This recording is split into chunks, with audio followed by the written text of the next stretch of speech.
ومن الناس من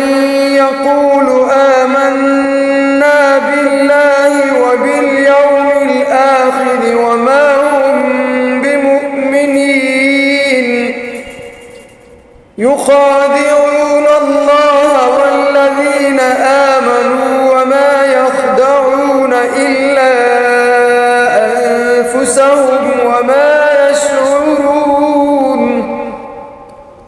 في قلوبهم مرض فزادهم الله مرضا ولهم عذاب أليم بما كانوا يكذبون।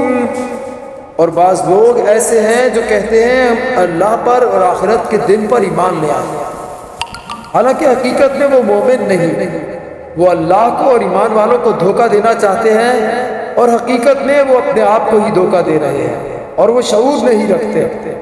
उनके दिलों में निफाक का मर्ज है तो अल्लाह ने उनका मर्ज और बढ़ा दिया और उनके लिए दर्दनाक अजाब है इस वजह से कि वो झूठ बोलते हैं।